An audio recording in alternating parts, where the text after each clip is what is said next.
नमस्कार, बहुत स्वागत आपका। मैं हूं आपके साथ राधिका चौधरी और आप देख रहे हैं अपना उत्तर प्रदेश। तो चलिए खबरों की शुरुआत करते हैं, लेकिन सबसे पहले बड़ी खबर पर नजर डालते हैं। बात मेरठ की करने वाले हैं, क्योंकि मेरठ में आज आम आदमी पार्टी की महापंचायत होने वाली है। आपको बता दें, कृषि कानून को लेकर किसानों की महापंचायतें हो रही है और उसको संबोधित करने के लिए अरविंद केजरीवाल पहुंचने वाले हैं। 3 बजे महापंचायत होने वाली है। प्रशासन की 3000 किसान भी वहां पर जुटने वाले हैं। आपको ये भी बता देते हैं, सभा स्थल में तैनात कई थानों की पुलिस भी रहने वाली है। इस वक्त की ये बड़ी जानकारी हम आपको दे देते हैं। मेरठ में आज आम आदमी पार्टी की महापंचायत होने वाली है। कृषि कानूनों को लेकर अब लगातार अलग अलग विपक्षी पार्टियां पहुंच रही हैं। सीएम अरविंद केजरीवाल महापंचायत को संबोधित करते हुए नजर आएंगे। ये जानकारी आपको दे देते हैं, क्योंकि आने वाले समय में चुनाव भी है और प्रशासन ने 3000 किसानों के जुटने की अनुमति दी है। उसके अलावा सभा स्थल पर तैनात कई थानों की पुलिस भी, वहां सुरक्षा कर्मी भी मौजूद रहेंगे, क्योंकि तमाम वहां पर चीजें ऐसी सामने निकल कर आ सकती हैं जिसको लेकर कोई भी घटनाएं हो सकती हैं। पूरी निगरानी की तैनाती के तौर पर वहां पर पुलिस प्रशासन भी रहेगी। आपको बता दें, राकेश टिकैत अलग अलग राज्यों में देश भर में महापंचायत कर रहे हैं और उसको लेकर अब विपक्षी पार्टियां भी किसान आंदोलन में जुट रहे हैं। आने वाले समय में चुनाव को देखते हुए विपक्षी पार्टियां किसानों का दर्द बांटने की कोशिश कर रही हैं।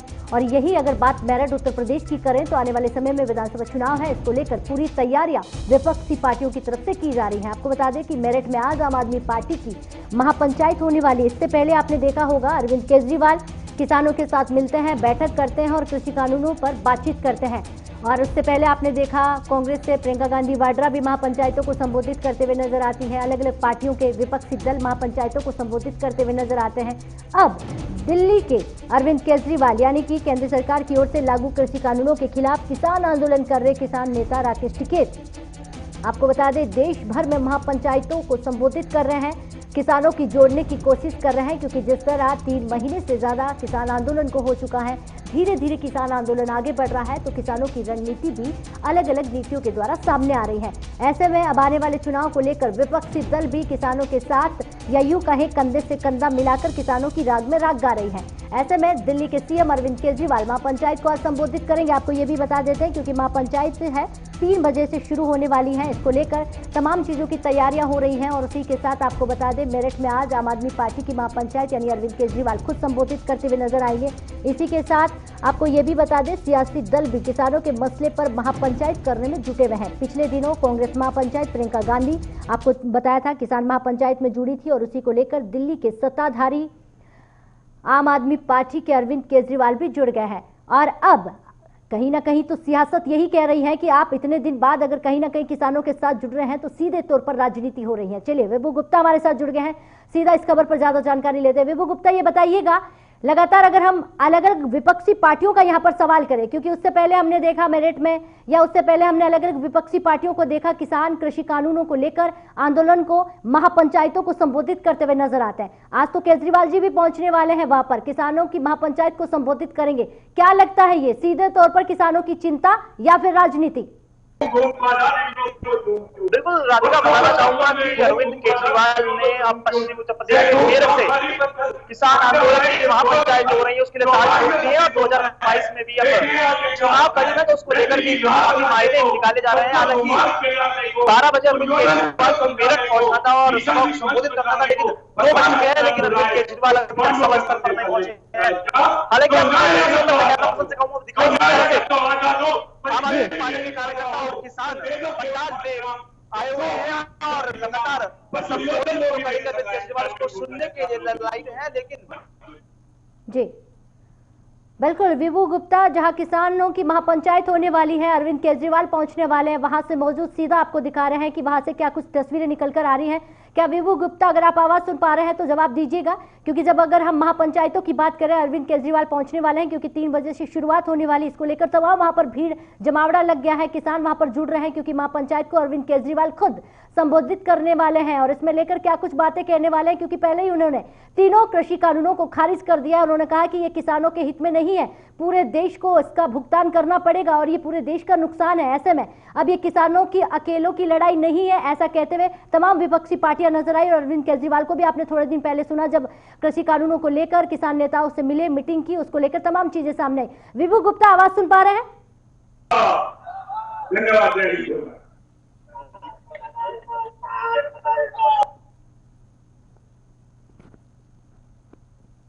तो विभू गुप्ता तक हमारी आवाज नहीं पहुंच रहे हैं, क्योंकि विभू गुप्ता सीधा मां पंचायत होने वाली है वहां से सीधे वहीं से लाइव दे रहे हैं। तमाम तस्वीरें आप तक पहुंचाने की कोशिश कर रहे हैं, टीवी स्क्रीन पर देखिएगा, क्योंकि मां पंचायत को लेकर तमाम तैयारियां हो गई है। और दूसरी तरफ सुरक्षा का जमावड़ा भी आप देखेंगे, क्योंकि सुरक्षा के लिहाजे पर पूरी तैयारी आपको देखने को मिलेगी।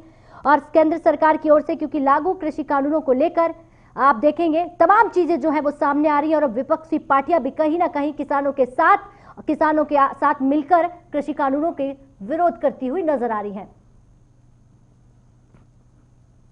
तो चलिए अब आगे बढ़ते हैं, बात प्रतापगढ़ की कर लेते हैं। दल विधायक आर.के. वर्मा की गुंडई का मामला सामने आया है। मामला प्रतापगढ़ के प्रयागराज बॉर्डर से है। आपको बता दें रामफल नारी का है, जहां अपना दल विधायक आर.के. वर्मा ने टोल प्लाजा पर जमकर दबंगई की। विधायक ने आपको बता दें कि टोल कर्मियों को दौड़ा कर पीटा, और विश्वनाथगंज विधायक आर.के. वर्मा का आधा दर्जन गुर्गा टोल प्लाजा के बैरिकेड को भी तोड़ता हुआ नजर आ रहा था। विधायक की गुंडई करवाने वाला वीडियो टोल प्लाजा पर सीसीटीवी में कैद हो गया। वहीं इस घटना का वीडियो अब सोशल मीडिया पर भी जमकर वायरल हो रहा है। उन्हीं के साथ हुआ था हमारा। किस बात को लेकर? सर टोल प्लाजा पे आया, वो लड़के ने पूछा उनसे कि सर 2019 का पास है, आप हैं कौन? तो मतलब उन्होंने बताया वर्मा जी का है। तो लड़के मुझे बैठे हैं क्या विधायक जी? इतने में उनका गला वाला रूप मादर चोट दिख नहीं रहा है तुझे, उतर के मारने लगे टीसी का। वहाँ पे हम पहुँचे, हमने सर मतलब ठीक है सर गलती लड़के सुबह सर हम माफी मांग रहे हैं। विधायक जी बोल रहे हैं नहीं मारो सारे लोग को। विधायक जी वहाँ स्वयं खड़ा होकर मरवा रहे हैं हम लोगों को। और उसमें से 2 से 3 क्या गनर जो है नशे में था? सर ड्रिंक किए हुए थे। क्या नाम है? आजाद सिंह। कहाँ काम करते हो? सर यहाँ टोल प्लाजा घर से आए। कौन लोग थे आपसे मारपीट किए, किस बात के लिए हुआ? तो टीसी ने पूछा आपका पास है 2019 का, उसमें वहाँ से विधायक जी के 2 गनर उधर के आए और टीसी के साथ गलत व्यवहार करने लगे और मारपीट करने लगे। और टीए भी खड़ा था, टीए भी को काफ़ी अच्छी तरह से उन्होंने धुनाई किया। उसके बाद मैं ऑफिस साइड में बैठा हुआ था, तो बोलते तुम्हारा मैनेजर कौन है? तो उसके बाद मेरे पास 2 आदमी, एक तो पियोन था। कौन कह रहा था कि मैनेजर कौन था? तो उनका जो गनर है विधायक जी का, जो और एक और उनके साथ में थे, उन्होंने भी कहा था पूछा आपका कौन है? तो HR मैनेजर मेरे पास में बैठा हुआ था, उसको पिटाई लगाया। उसके बाद में मेरा पियोन भी था, पियोन को ही मारा। उसके बाद मेरे भी उन्होंने थप्पड़ मारा। एक गाड़ी आई विधायक जी की थी, वो तो उसमें पास लगा हुआ था 2019 का। तो 2019 का पास है, ये अभी 21 चल रहा है।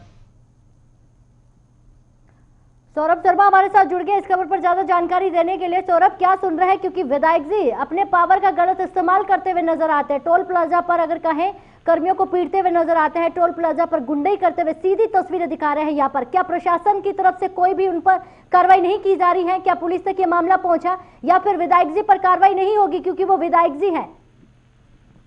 जी राधिका, आपको बताते चले कि अपना दल भाजपा गठबंधन के विश्वनाथगंज से विधायक आर.के. वर्मा प्रयागराज जाते समय रामफल गतियारी के पास बने टोल प्लाजा जब पहुंचे तो टोल कर्मियों ने टोल मांगा, तो उससे विधायक जी खफा हो गए और उनकी मौजूदगी में ही उनके गुर्गे एवं गनन ने टोल कर्मियों से पूरी तरह मारपीट की, और जिसमें 2-3 घायल भी हो गए। बताया जा रहा है कि विधायक जी का जो पास था साल 19 का जारी हुआ था, और उनके समर्थक भी लगातार पिटाई करते नजर आए।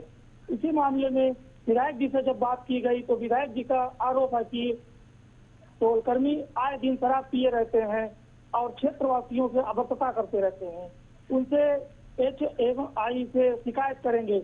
उनका कहना है कि सुरक्षा कर्मी न होते तो मेरे साथ भी मारपीट कर लेते। जी राधिका। जी सौरभ, ये पहला मामला नहीं है, इससे पहले भी हमने तमाम बार ऐसी सुना है कि कहीं ना कहीं विधायक जी हो या नेताजी हो अभद्रता करते हुए नजर आते हैं, लेकिन क्या इस पर कोई कार्रवाई हो रही है? जी राधिका, बताना चाहेंगे कभी ऐसी कोई कार्रवाई नहीं हुई है। मामला ठंडे बस्ते में नजर आ रहा है और इस मामले में कोई भी कुछ बोलने को तैयार नहीं है। जी, यानी इस मामले पर कोई बोलने को तैयार नहीं है, लेकिन ये सीसीटीवी फुटेज तो ये सब कह रहा है, क्योंकि अगर आप देखेंगे यहाँ पर गुंडई करते हुए नजर आ रहे हैं, लोगों को पीटते हुए नजर आ रहे हैं। विधायक जी की तरफ से कहा जाए या टोल प्लाजा के कर्मी जिस तरह बता रहे हैं अपनी आपबीती कि हमें पीटा जा रहा था, और जब उनसे 2019 का पास के बारे में बात की गई तो क्या विधायक जी होने के नाते उनके लिए भी कोई नियम कानून है या फिर नहीं है? जी राधिका, बताना चाहेंगे बिल्कुल नियम कानून है, लेकिन इससे उन्होंने सिर्फ विधायक जी ने ये कहा कि मैं इस बारे में सदन में बात करूंगा, विधायकी में बात करूंगा कि किस तरह से टोल कर्मी विधायक से अभद्रता करते रहते हैं, जबकि सीधा सीधा गवाही वीडियो में दिखाई पड़ रहा है कि अभद्रता विधायक जी के गुर्गे और गनर ने किया है। सीधा दिखा। जी सौरभ, बहुत बहुत शुक्रिया तमाम जानकारी देने के लिए। कहीं ना कहीं देखा जाए ऐसी तस्वीरें आम होती जा रही हैं, उस पर कहीं ना कहीं सुरक्षा कर्मी या प्रशासन का ध्यान जाना बहुत जरूरी है। तो चलिए अब आगे बढ़ते हैं, बात अमरोहा की कर लेते हैं। हसनपुर क्षेत्र में आम के हरे भरे बागों को काटकर हसनपुर तहसील क्षेत्र के अवैध प्लास्टिक का काम तेजी के साथ चल रहा है। अवैध प्लास्टिक के मामले में अब जिलाधिकारी कार्रवाई करेंगे। जांच रिपोर्ट के अवलोकन का कार्य शुरू कर दिया गया है। जांच में जो भी अधिकारी या कर्मचारी दोषी पाया गया उसके खिलाफ सख्त कार्रवाई करने की बात कही गई। उद्यान विभाग ने बीते 2 साल में 67 बागों को काटने की अनुमति संबंधित मालिकों को दी गई है और इनमें से 28 बाग हसनपुर क्षेत्र के हैं। तेजी के साथ बड़े मामलों को देखते हुए डीएम ने जांच के लिए आदेश भी दे दिए गए हैं। टीम की जांच में वन और उद्यान विभाग के अधिकारी फंस गए हैं। नियमों को ताक पर रखकर बागों को काटने की परमिशन अधिकारियों ने दे तो दी, बाग मालिकों ने भी शर्तों को पूरा नहीं किया। कहीं भी मौके पर पेड़ लग नहीं पाने पर 10 पेड़ की अनुमति दी और 40 काट डाले। नहीं, ये शिकायतें तमाम प्राप्त हुई थी, आप लोगों के माध्यम से भी प्राप्त हुई थी और वैसे भी, जिसको देखते हुए जिलाधिकारी महोदय ने एक समिति गठित की थी इन प्रकरणों की जांच के लिए, जिसमें मैं था, एडिशनल एसपी साहब थे और एसडीएम साहब थे जो पहले यहाँ थे, अब एसडीएम धनौरा हैं। कमेटी ने स्थलीय निरीक्षण भी किया, विभिन्न जो उसमें हितबद्ध पक्षकार हैं उनके बयान भी लिए, उनका पक्ष भी जाना, कागजातों का अध्ययन किया और उसके आधार पर अपनी रिपोर्ट डीएम साहब को सबमिट। तो चलिए ऐसी घटनाएं आम होती जा रही हैं। श्रीरभ चौधरी संवाददाता हमारे साथ जुड़ गए, सीधा उनसे जानकारी लेते हैं। श्रीरभ, क्या इस घटना पर आगे की कार्रवाई की जा रही है, क्योंकि जिस तरह से लगातार पेड़ों को काटने की बातें सामने आ रही हैं, तो क्या कुछ आगे की जानकारी? जी राधिका, मैं आपको बता दूं कि इसमें जिलाधिकारी के संज्ञान में उन्होंने एक समिति का गठन किया है। उसमें एडिशनल एसपी और डीएम धनौरा और अपर जिलाधिकारी मौजूद रहे और उन्होंने सारा मामला जो भी है वो जिलाधिकारी को संज्ञान में दिया। जिलाधिकारी के सख्त आदेश है कि इसमें जो भी भू माफिया हैं जो इसको प्लॉटिंग करा रहे हैं उनको कड़ी से कड़ी कानूनी कार्यवाही उनके खिलाफ की जाए, वरना आपकी खैर नहीं है। जी, उत्तर प्रदेश की बात कर रहे हैं सिर्फ, क्योंकि पहले भी ऐसे कई मामले सामने आए हैं जहाँ प्रशासन मौन खड़ी हुई नजर आती है, उनके सर पर कहीं जू रेंगती हुई नजर नहीं आती है। क्या ऐसे में आने वाले विधानसभा चुनाव भी हैं, पूरी चीजों को ध्यान में देखते हुए क्या भू माफियों पर कड़ी कार्रवाई करते हुए नजर आएंगे? जी जी जी जी, जिलाधिकारी ने पूरा आश्वासन दिया है कि इसमें हम भू माफियाओं के खिलाफ पूरी तरह से एक्शन लेंगे और इसमें सीधे सीधे ब्यूरोक्रेसी भी जिम्मेदार है। और ये हसनपुर में आज इस बार पहली बार नहीं, पहले भी इस तरह की प्लॉटिंग, अवैध प्लॉटिंग पहले से होती आ रही है, कई बार पहले से। बिल्कुल, कई बार ऐसी चीजें सामने आ गई है, लेकिन अब अगर सवाल कहीं ना कहीं सिर्फ इस वक्त करें तो कितने लोग सामने आए हैं? क्या इस कार्रवाई में कुछ लोग पकड़े गए हैं? जी, 21 लोगों की सूची तैयार की गई है जो भू माफिया हैं। वहाँ पे उनके नंबर अंकित हैं, नंबर लिखे हुए हैं जो संज्ञान में है प्रशासन के, जिनके नाम और एड्रेस सब आ गए हैं जिलाधिकारी के पास में। जी बिल्कुल सिर्फ, बहुत बहुत शुक्रिया तमाम जानकारी देने के लिए। अब आगे बढ़ते हैं, क्योंकि लगातार जिस तरह से बात उत्तर प्रदेश की करें, कन्नौज जनपद की कर लेते हैं। तिरवा क्षेत्र में राजस्व और पुलिस टीम पर एक पक्ष ने हमला कर दिया है। राजस्व और पुलिस की टीम की अगर बात करें, न्यायालय के आदेश पर कब्जा दिलाने गई थी, जहां आरोपियों ने राजस्व और पुलिस की टीम पर हमला कर दिया और अफसरों के साथ धक्का मुक्की भी की। आरोप है कि तहसीलदार और दरोगा पर फावड़ा से हमला करने का प्रयास किया गया। हमलावरों ने विवादित जमीन पर बने कूप में आग भी लगा दी गई थी। कूप में आग लगाने से इससे ऊपर की गुजरी बिजली में के बल से जलकर टूट गई है। पुलिस के मामले में 4 लोगों को गिरफ्तार कर लिया गया है। पुलिस का कहना है कि दोषियों के खिलाफ सख्त कार्रवाई भी की जाएगी। आज परसोहा गांव है, माननीय जिलाधिकारी के आदेश के क्रम में हम लोग उनके आदेश का कंप्लायंस कराने अवैध कब्जे हटवाने गए थे, जहां पर विपक्षी लोगों ने जो कब्जा कर रखे थे वो पुलिस टीम और राजस्व टीम पे हमलावर हो गए और अराजकता की स्थिति बना दिए और जो सरकारी कार्य हम लोग करने के उसमें बाधा डाले। उनके खिलाफ विधिक कार्रवाई की जा रही है। समाजवादी पार्टी के विधायक और पूर्व मंत्री मनोज कुमार पांडे की मुश्किलें बढ़ती जा रही हैं। शासन के आदेश पर विजिलेंस ने उनके खिलाफ आए दिन अधिक संपत्ति की शिकायतों की खुली जांच शुरू कर दी गई है। गोपनीय जांच में शिकायत सही पाए जाने के बाद खुली जांच के आदेश दिए गए। सूत्रों की माने तो मनोज पांडे पर अपने इलाके के दलित परिवार की जमीन अवैध ढंग से हथियाने का भी आरोप लगाया गया है। शिकायत मिलने पर शासन ने विजिलेंस के माध्यम से पहले गोपनीय जांच करवाई। जांच में आरोपों को सही पाए गए। जांच रिपोर्ट का परीक्षण करने के बाद शासन ने विजिलेंस को मनोज पांडे के खिलाफ खुली जांच करने का आदेश दे दिया। विजिलेंस अब शिकायतों के संबंधित सबूत जुटाने के साथ ही मनोज पांडे से पूछताछ भी कर रही है।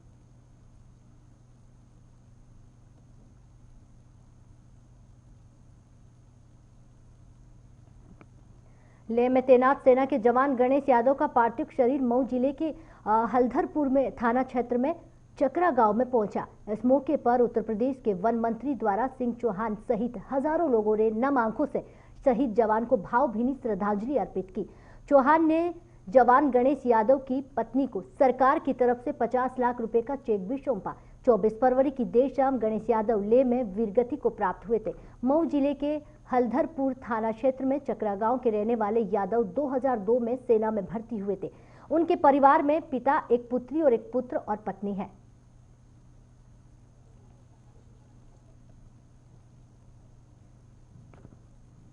तो चलिए बात कानपुर की करेंगे। कानपुर में पेयजल लाइन का काम बंद कराने के विरोध में सपा विधायक अमिताभ बाजपेयी ने आज अनवरगंज थाने के बाहर धरना दिया है। धरने में मौजूद विधायक समर्थकों ने प्रशासन के खिलाफ जोरदार नारेबाजी भी की।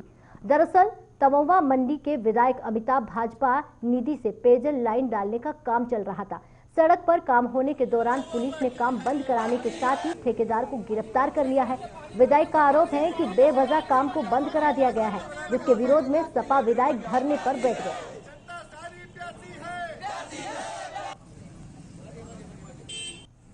तमोवा मंडी कोपरगंज में कई वर्षों से पेयजल की समस्या थी। मैंने अनेक प्रयास जलकल जल निगम में किए, समस्या दूर हो जाए, परंतु कोई सार्थक रास्ता नहीं निकला। तो मैंने विधायक निधि से वहां पर लाइन पास कर दी और वो लाइन का काम पूरा होके कल रात में अंतिम पाइप पड़ के लाइन जुड़ने जा रही थी। तब तक कुत्सित प्रयास भाजपा नेताओं के, उन्होंने आकर लाइन को जबरिया पुलिस की मदद से रुकवा दिया और रुकवा के जेसीबी ठेकेदार कर्मचारियों को थाने में कर दिया, जबकि लाइन जलकल विभाग द्वारा ही डाली जा रही थी। निधि का पैसा मेरी क्षेत्र विकास निधि का प्रयोग हुआ था, लेकिन जलकल द्वारा डाली जा रही थी। लेकिन उन्होंने बगैर जानकारी करे अपने अहंकार में उनको जमा करा दिया थाने में। मैंने रात में बात करी अधिकारियों से, कोई रास्ता नहीं निकला। सुबह मैं 9:30 बजे थाने पहुंच गया। मैंने प्रयास किया कि रास्ता निकल जाए, पर नहीं निकला। तो बात महोबा के श्रीनगर एक गांव से कर लेते हैं, क्योंकि उस गांव से किशोरी को कार सवार 3 युवक ने दिन दहाड़े घर के दरवाजे से अगवा कर लिया, जिससे इलाके में सनसनी फैल गई है। किशोरी के चीखने और चिल्लाने पर आसपास के लोग एकजुट हो गए। स्थानीय लोगों ने घटना की सूचना पुलिस को दे दी। पुलिस और स्थानीय लोगों ने तत्परता के चलते 3 घंटे बाद आरोपी किशोरी को खेत के पास से छोड़कर भाग गए। पुलिस ने किशोरी के मिलने के बाद आरोपियों की तलाश शुरू कर दी है। गाड़ी नंबर के आधार पर पुलिस ने मध्य प्रदेश के लवकुश नगर में आरोपियों की गिरफ्तारी के लिए दबिश भी दे दी है। वहाँ पे मेरी जानवर बंधी थी तो उन्हें पानी दिखाने गई। फिर इसके बाद थोड़ी देर बाद मैं वापस आई तो पीछे से एक गाड़ी आई और मैं साइड में खड़ी होकर मैंने कि निकल जाए, तो वो थोड़ा आगे गए। इसके बाद मैंने कि शायद रुक गई हूँ, तो मैं अपनी चलने लगी। उन्होंने फिर एक लड़की ने अचानक से मेरा मुंह दबाकर मुझे अंदर गाड़ी में आँख और मुँह दोनों बांध दिए थे और पता नहीं मुझे इसी साइड को थोड़ा लाए, श्रीनगर रोड की साइड। फिर इसके बाद उन्होंने घुमाया और फिर सीधा ले गए। फिर पता नहीं कहाँ ले गए वो। कितनी देर तक तुम्हें लेके घूमते रहे? 2-2.5 घंटे तक, 2-3 घंटे तक मुझे साथ में लिए रहे वो। क्या किया? 12 बजे से 2:30 बजे तक। कुछ गलत किया तुमने? नहीं, मेरे साथ गलत तो कुछ नहीं किया, बस यहाँ वहाँ टच कर रहे थे। हरदोई के देहात कोतवाली थाना क्षेत्र में शर्मसार करने वाला मामला सामने आया है, जहां 2 वर्षीय बच्ची के मासूम के साथ गलत काम करते हुए लोग नजर आए। एक युवक ने छेड़छाड़ करने की भी कोशिश की। परिजनों ने आरोप है कि शिकायत पुलिस से भी कर दी है। पुलिस ने पोक्सो एक्ट के समेत बाकी धाराओं में मुकदमा दर्ज कर आरोपी को गिरफ्तार कर लिया गया है। वहीं बच्ची को मेडिकल परीक्षण के लिए भेज दिया गया है और मामले में आगे की कार्रवाई शुरू कर दी गई है।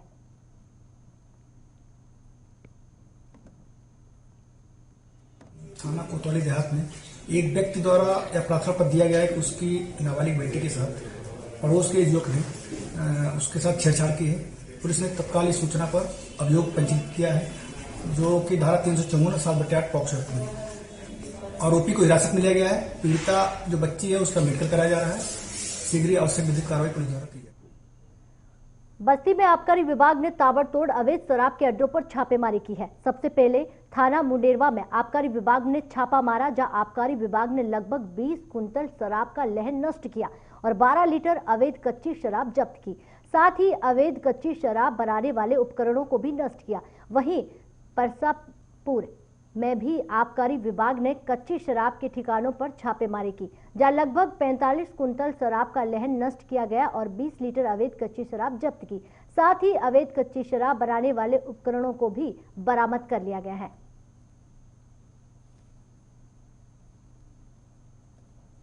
महोदय जनपद बस्ती के निर्देशन में उप जिलाधिकारी सदर बस्ती एवं जिला आबकारी अधिकारी बस्ती के नेतृत्व में आज दिनांक 26/2/2021 को आबकारी एवं पुलिस की संयुक्त टीम द्वारा थाना मुंडेरवा में स्थित करवल कॉलोनी में अवैध कच्ची शराब की दबिश दी गई है, जिसमें भारी मात्रा में अवैध शराब बनाने संबंधी उपकरणों को नष्ट किया गया है और तकरीबन 20 कुंटल महुआ लहन नष्ट किया गया मौके पर ही और लगभग 12 लीटर अवैध कच्ची शराब बरामद की गई है।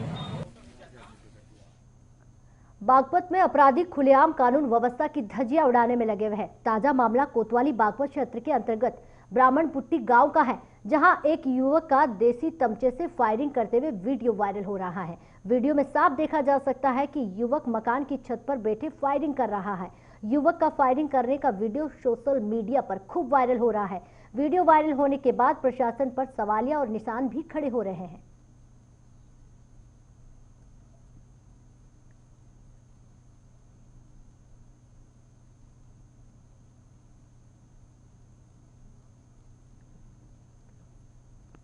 तो चलिए, तमाम खबरों के बाद अब वक्त हो चुका है आपसे इजाजत लेने का। अपना उत्तर प्रदेश में इतना ही। देश और दुनिया की तमाम खबरों के लिए बने रहे हमारे साथ।